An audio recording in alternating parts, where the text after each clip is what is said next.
I convene the January 7th, 2022 special board meeting to order at 2 p.m. Chris, please call the roll. Marjorie Martelli. Here. Karen Larson. Here. Jenny Norton. Here. Liz Sullivan. Here. Emily Swistek. Here. Lorna Turner. Here. Sarah Wynn. Here. Thank you. Agenda item 2 is the opportunity for visitors to speak. Public comment is for the general public to address the board. Each person will have up to 5 minutes to provide public comment. Seeing none, we will proceed. Item number 3 is fundraising effort protocol. I would like to make a statement about the library's fundraising efforts, and then the board will be able to give their feedback.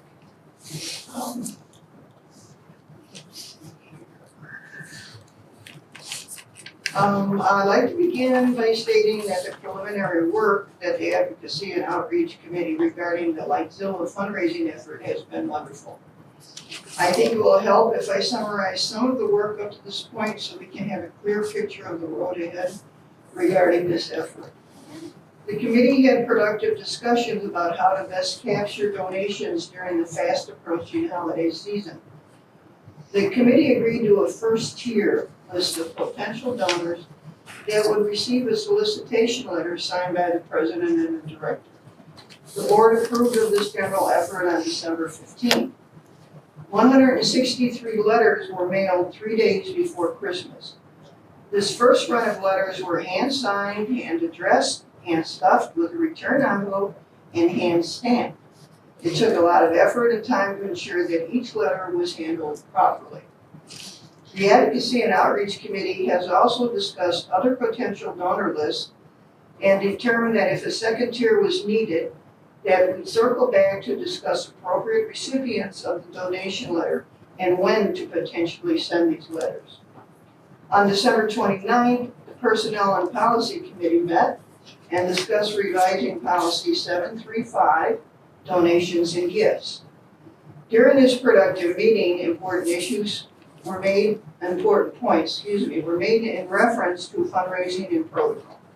And that is what we're here to discuss today. I want to provide some clarity referencing board policy and information that will be included in revised policy 735. Number 1, I would like to read from LLD policy 201, Board of Trustees, Code of Conduct and Ethics. Under B, authority number 1, it states, LLD board discussion and decision shall be made at publicly held board meetings. Subset A states, decisions are made by the majority of the board.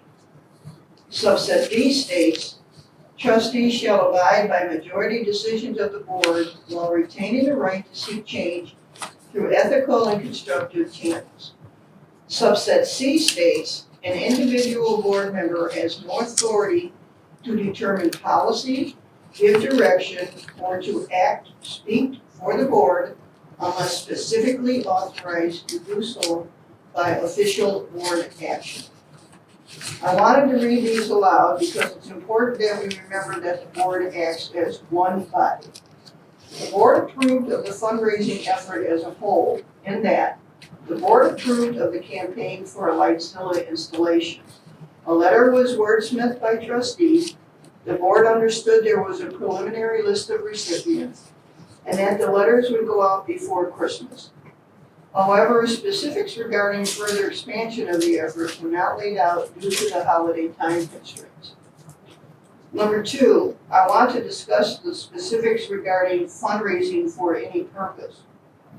It's very important that all trustees understand that when the board asks for donations of any kind, that the approach is proper, such as the approach we took with the well thought out Lisle letter.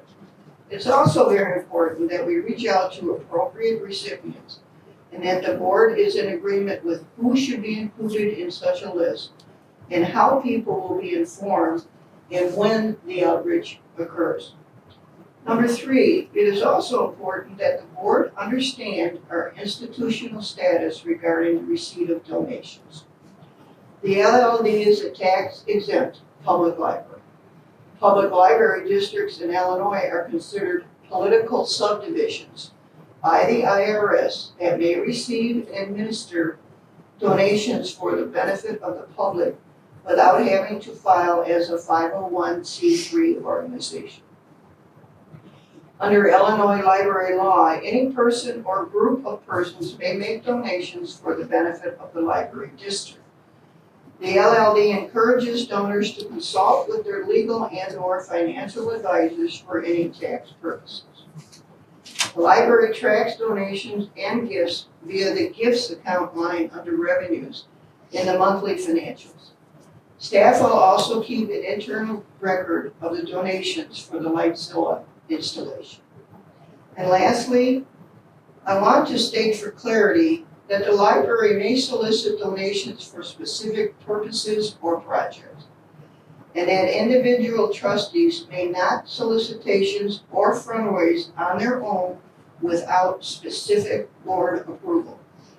This includes expanding the efforts of an approved fundraiser. Any expansion or additional action must be shared and agreed upon by members of the board before more fundraising action takes place.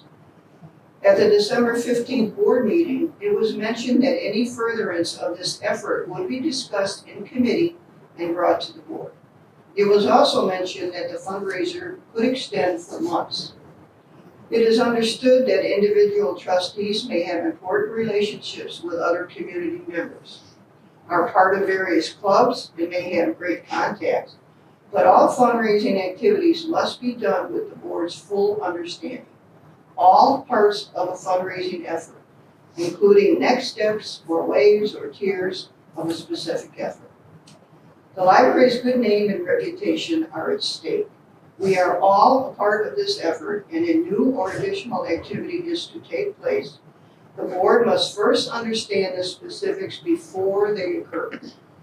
Following this protocol will ensure that each board member understands the details of a fundraiser, can provide input, and will be able to answer questions about the effort. I'm confident we can adhere to these protocols and keep up the good work that the committee has already done regarding the Lisle installation effort. And I'd like to open it up for discussion now. How you all feel about my thoughts, and if you concur, you have comments regarding that. Emily, let's start with you. I concur. I appreciate it. I know at our personnel policy committee meeting, we talked about, did we need to come up with a set of procedures for fundraisers? And at that time, we kind of talked about, we just had it in the policy, and I really appreciate the time and the thought that you put into that statement that you just shared with us now. I think it really helps me to understand more about what's going on, because I'm not part of the advocacy and outreach committee that's doing the hard grunt work right now for this. So I appreciate hearing that from you, and that everything will be coming to the full board. It's not, you do the committee work, but then it comes to the full board, just like we're bringing a policy to the full board today that we discussed in our personal policy committee. So I appreciate that, and I agree with what you said. Great, thank you. Mm-hmm. Go in order, Jenny, or anyone else like to comment? I mean, I'm in general agreement, the sentiments, especially just the feeling behind it, that we care very deeply about the library's reputation. We want to make sure that these efforts are done thoughtfully with consensus, and that we're careful to do anything new in the right way. And I think that's what's important to me is, I heard your remarks was, yeah, it's true that fundraising is not a new concept, but it is relatively new to this LLD and this board. And so we should make sure, we're not doing as we've done with the renovation and taking on additional advisors for how to do this. We are coming up with this on our own as a group of individuals who may or may not have robust fundraising experience. So I think I appreciate that what we're trying to achieve here is to get it right the first time rather than learning from mistakes along the way. So I think, it's good that we've been careful about our policies, making sure that they're sufficient for what we're trying to do, that the AOC, the committee, is working very hard to first find the right ideas and then refine it and then bring it to the larger group and get the benefits of the larger group to help us refine our decisions. I think we still are probably going to have ongoing conversations, not just today in this statement, to make sure that we remain aligned on how we want to do this. And we may learn things from public feedback or from in our own experiences along the way, what is going to work better or not. And so I think we're headed in the best direction we can. We're being proactive, not reactive. So I appreciate all that. Thank you. I think you hit all the points, and I think by having the policy that's being presented today, it clearly outlines as a board what we feel we should be doing and our steps towards this. I'm excited about the Lisle and the fundraising effort that, is going to happen, but we need to adhere to the policy, and it needs to be unanimous with the board on further fundraising endeavors as we go along, if there's other items or things that need to be done. Thanks. I appreciate everything that you said. Being part of the Personnel Policy Committee, it was great because being new at this, it was definitely nice to have it clear of this is the road that we take, this is the steps that we do. And so for me, it was definitely a learning experience, which I appreciate. And also, yes, I mean, we want to do it right the first time. It's not gonna be really fast, but we're gonna learn a lot, we're gonna do a lot. And for somebody who does not have a lot of fundraising experience, it's also nice to have those guidelines.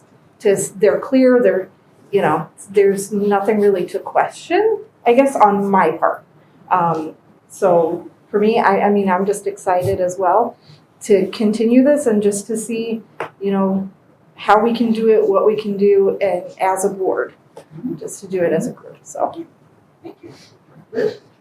I think everything that you've spoken about, everything that the policy committee has written is really, really good. Having probably, and we haven't all had the opportunity to speak, but I have a feeling I might have a little bit more fundraising experience than other members on the board.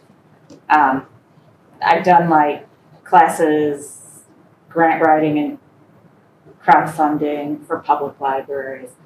I actually taught an MBA class out at Aurora University as an adjunct professor, so and I've done fundraising for Loaves and Fishes and also for Family Shelter Service, both nonprofits.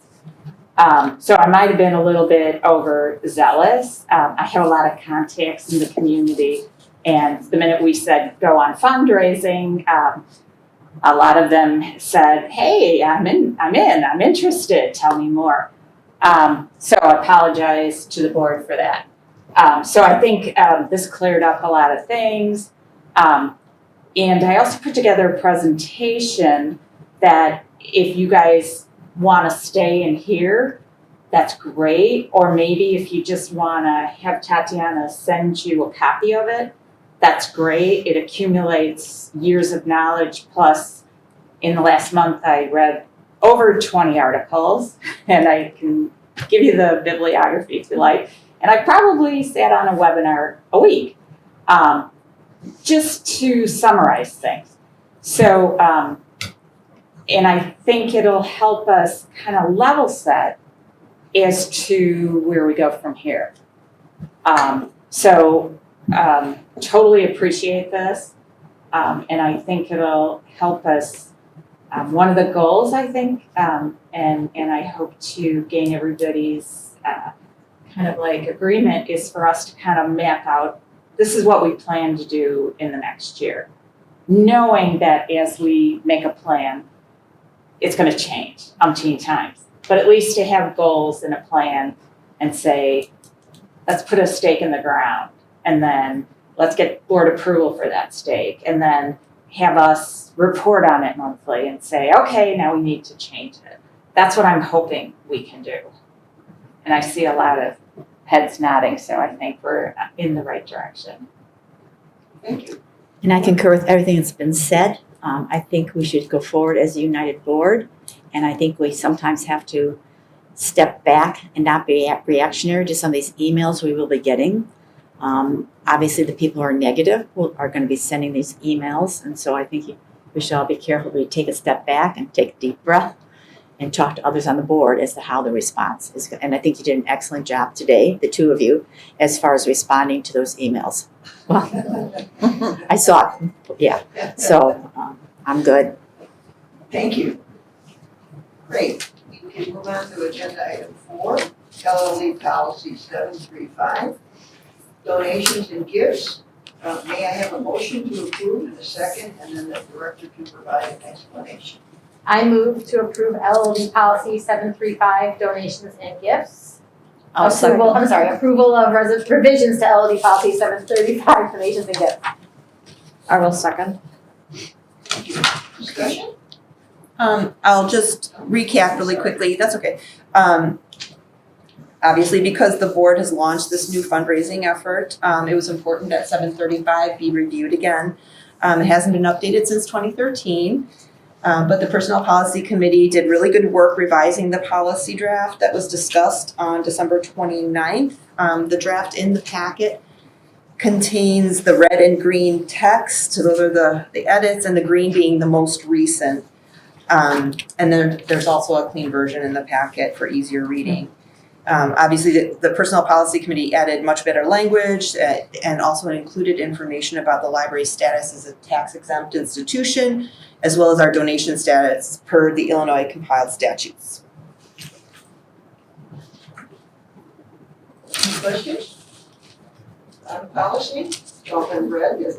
I think it's great, and I think one of the things that I'm just delighted is that we are a tax, how did you put it, not a tax-free, but tax-exempt institution, and I think that will put a lot of people's minds at ease.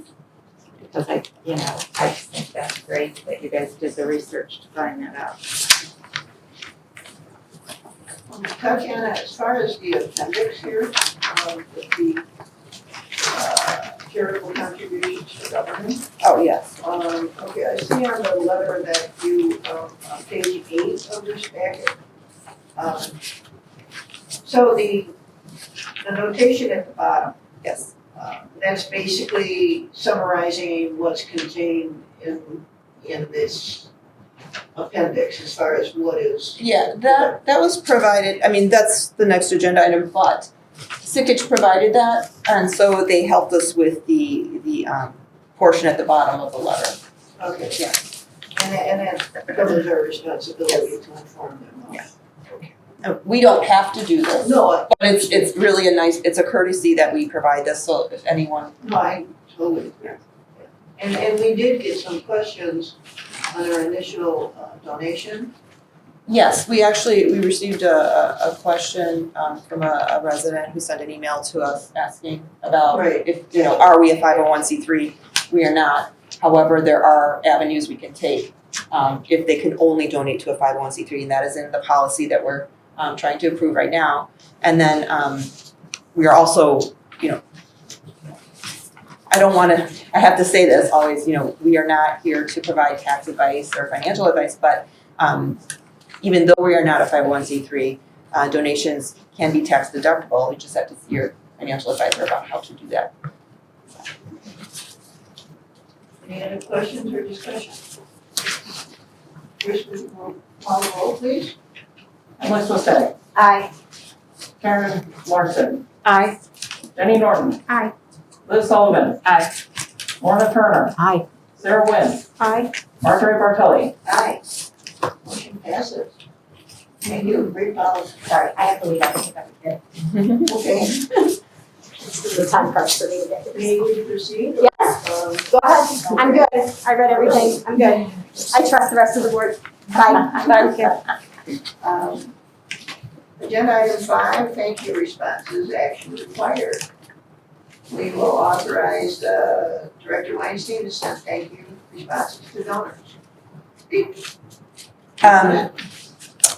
I think it's important that we officially acknowledge the donations because donors may need a letter for their tax advisor to provide that. And as mentioned, Sikich has provided us some guidance regarding this letter. It's just very simple. It talks about the amount of the donation, when it was donated, and then what it was donated for. So pretty simple. Any questions?